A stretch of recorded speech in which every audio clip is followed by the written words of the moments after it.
नमस्कार प्यारे बच्चों, मैं आरती आप सबका आरती एजुकेशन वर्ल्ड में स्वागत करती हूँ। बच्चों, आज की इस वीडियो में हम आपकी कक्षा 8 की विषय हिंदी की कार्यपत्रक नंबर 32 पढ़ने वाले हैं, जिसकी तिथि है 2 फरवरी 2021। प्यारे बच्चों, जो आज की आपकी वर्कशीट नंबर 32 आई है, इसमें हम पढ़ेंगे व्याकरण का एक टॉपिक जिसका नाम है उपसर्ग। आप जानते हैं उपसर्ग क्या होता है? अगर जानते हैं तो बहुत अच्छी बात है, अगर नहीं जानते तो आज आपको बिल्कुल समझ आ जाएगा उपसर्ग किसे कहते हैं और कैसे लगाते हैं शब्दों में उपसर्ग। चलिए वर्कशीट पढ़ते हैं। बच्चों, हिंदी भाषा में शब्दों की रचना कई प्रकार से की जाती है। इन्हीं में से एक विधि है शब्दों के आरंभ या अंत में कुछ शब्दांश जोड़कर नए शब्द बनाना, है ना। कई तरीके से जो हिंदी भाषा में शब्द बनते हैं, तो एक उसमें से महत्वपूर्ण ये भी है कि शब्दों के बीच आगे हम कुछ लगाकर नया शब्द बनाते हैं। इस तरीके से अभी बताऊंगी कि कैसे लगाते हैं, है ना। अभी पता चलेगा आपको वो किस तरीके से होता है। इस तरह से प्राप्त नए शब्द के अर्थ में नवीनता देखी जा सकती है। मतलब जो शब्द वो पहले था, उस शब्द का अर्थ बदलकर उसमें नवीनता आ जाती है। उसका जो पहले अर्थ था वो अलग था, और जब उसमें कोई नया शब्दांश उसके शुरुआत में जोड़ा गया तो उसका अर्थ अलग हो जाता है। जैसे एक शब्द है हार। अब हार को ही देख लीजिए। हार का मतलब बताओ क्या होता है? हार का मतलब होता है आपका या तो पराजय हुई हो किसी से, उसको हार कहते हैं, या फिर हार का मतलब फूलों की माला, कोई भी माला जो गले में होती है उसको भी बोलते हैं।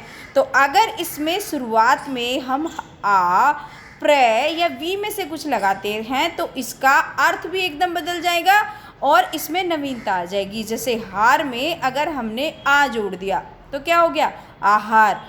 पहले तो ये पराजय था, लेकिन आ जुड़ते ही आहार का मतलब क्या हो गया? खाना। ठीक है। इसी तरीके से देखिए, अगर हार ही शब्द है हमारा और इसमें लगा दिया हमने प्रहार, तो प्रहार होता है हमला करना या चोट कर देना। तो प्र बन के ये एक नया शब्द बना, हार माला से ये बन गया हमला। तो बिल्कुल अलग हो गया ना। तो इस तरीके से मूल शब्द जो था हार, उसमें हमने एक उपसर्ग जोड़ा प्र और बन गया प्रहार। तो इसी तरीके से देखो हार में कैसे कैसे इसमें नवीनता आई। आ उपसर्ग और हार मूल शब्द बना आहार, जिसका मतलब होता है भोजन। प्र उपसर्ग और हार शब्द मिलके बना प्रहार, जिसका अर्थ होता है चोट या हमला। वी उपसर्ग और हार मूल शब्द बनके बना विहार, जिसको हम बोलते हैं भ्रमण करना यानी कि घूमना। ठीक है। तो इस तरीके से जो कोई शब्द होता है उसमें हम उपसर्ग जोड़कर एक नए शब्दों का निर्माण करते हैं। ठीक है। चलिए अब इसकी अगर हम परिभाषा देखना चाहें तो हम किस तरीके से देख सकते हैं? तो अतः वे शब्दांश जो किसी शब्द के शुरू यानी कि आरंभ में जुड़कर उसके अर्थ में परिवर्तन या उसमें कोई विशेषता ला देते हैं, उन्हें हम कहते हैं उपसर्ग। ओके, चलिए ये तो आपको समझ आ गया होगा। अब चलते हैं कि उपसर्ग के प्रकार कितने होते हैं। तो हिंदी भाषा में 3 प्रकार के उपसर्ग प्रचलित हैं। पता है कौन कौन से? सबसे पहला होता है संस्कृत के उपसर्ग। अभी बताऊंगी कैसे। आप पढ़ रहे तो हम हिंदी भाषा हैं, आप बोलोगे मैम तो संस्कृत के बता रही है, लेकिन होते हैं ना, अभी बताती हूँ। संस्कृत के उपसर्ग, दूसरे होते हैं हिंदी के उपसर्ग, और तीसरे होते हैं विदेशी उपसर्ग। आप कैसे इन्हें संस्कृत के, हिंदी के और विदेशी क्यों बोलते हैं, चलिए अभी पता चल जाएगा। संस्कृत के उपसर्ग वो उपसर्ग होते हैं जो तत्सम उपसर्ग भी कहा जाता है। समझे? संस्कृत के उपसर्ग कह लीजिए या फिर आप तत्सम उपसर्ग कह लीजिए, दोनों एक ही बात है। ठीक है। जैसे तत्सम शब्द होते हैं अग्नि, जैसे आपने बच्चों ये शब्द देखा है अग्नि, इसको हम क्या बोलते हैं? तत्सम। और जो तद्भव होता है आग। ठीक है। क्योंकि इसमें कुछ इसका बिगड़ा हुआ रूप अग्नि का जो सीधे संस्कृत से हमारी हिंदी में आ गए, वो क्या होते हैं? वो हमारे तत्सम शब्द होते हैं, और जो संस्कृत से कुछ बिगड़ के रह गए वो होते हैं हमारे तद्भव शब्द। ठीक है। तो वे उपसर्ग प्राय उन शब्दों के साथ जुड़ते हैं जो संस्कृत भाषा से हिंदी में आए हैं। जैसे अति और आचार। तो एक आचार शब्द था, है ना, जिसका अर्थ होता है आचार मतलब आचरण, है ना। लेकिन अगर उसके साथ अति उपसर्ग जुड़ गया और उसमें आचार जुड़ गया तो बताओ क्या बन गया, वो फिर बन गया अत्याचार, है ना। किसी के ऊपर अत्याचार करना, अत्याचार तो आप जानते ही हो, है ना, गलत काम करना। और अगर हमने एक लब शब्द है, लब में दुर जोड़ दिया तो क्या बन गया, दुर्लभ, ठीक है। तो इस तरह से इनको हम संस्कृत उपसर्ग को तत्सम उपसर्ग भी बोलते हैं, ये याद रखना है। हिंदी के उपसर्ग वो होते हैं जो तद्भव होते हैं, ठीक है, इनको बोलते हैं तद्भव उपसर्ग। इसके भी दो नाम हैं, तत्सम और संस्कृत के उपसर्ग, और इसके भी दो नाम हैं, हिंदी के उपसर्ग या तद्भव उपसर्ग कह लीजिए। जैसे है एक कुचाल, है ना, तो कुचाल में एक कु जुड़ा है उपसर्ग, और चाल एक मूल शब्द, चाल मतलब चलना, है ना, और कु मतलब बुरा, तो मिलके क्या बन गया, कुचाल, है ना। इसका शब्द का अर्थ बदल गया ना। ऐसे ही देखो एक जला, यानी कि जो जल जाता है उसे बोलते हैं जला, और अगर उसमें हमने अध जोड़ दिया तो अध जला, यानी कि पहले उसका अर्थ अलग था, जला हुआ, और अब उसका अध जला हुआ, मतलब आधा जला भी आधा बिना जला भी। ऐसे ही बिना मांगे, बिना उपसर्ग और मांगे, इसमें मूल शब्द तो क्या बन गया, बिना मांगे, ठीक है। तो दो तरीके के उपसर्ग आपको समझ आए। अब तीसरे तरीके के उपसर्ग पढ़ते हैं। तीसरे होते हैं विदेशी उपसर्ग, इन्हें आगत उपसर्ग बोला जाता है। तो आपने नोटिस करा, जो संस्कृत के उपसर्ग को हम तत्सम उपसर्ग बोलते हैं, हिंदी के उपसर्ग को हम तद्भव उपसर्ग बोलते हैं, और जो हमारे विदेशी उपसर्ग हैं सॉरी, उन्हें हम आगत उपसर्ग से भी जानते हैं। विदेशी उपसर्गों में अरबी, फारसी, अंग्रेजी के उपसर्गों का प्रयोग विदेशी भाषा के शब्दों के साथ किया जाता है। सॉरी बच्चों, सॉरी। इस प्रकार के शब्द में हिंदी का प्रयोग किए जाते हैं, जैसे कि ला इलाज, है ना, एक ला क्या है, अरबी शब्द है, और हमने हिंदी के साथ जोड़ के क्या बना दिया, ला इलाज।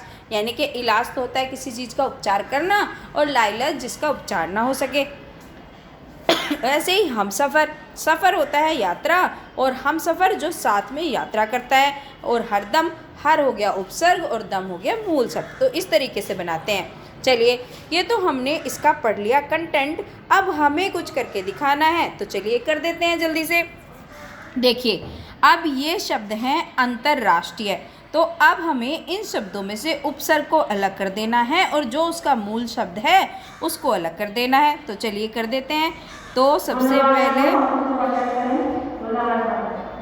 सबसे पहले कर देंगे बच्चों, सॉरी ये स्कूल में है ना तो अनाउंसमेंट होती है। देखिए, अंतर और राष्ट्रीय, है ना, अंतर और राष्ट्रीय मिलके क्या हो गए, अंतर्राष्ट्रीय, ठीक है। तो हमने अंतर अलग कर दिया और राष्ट्रीय अलग कर दिया, ओके।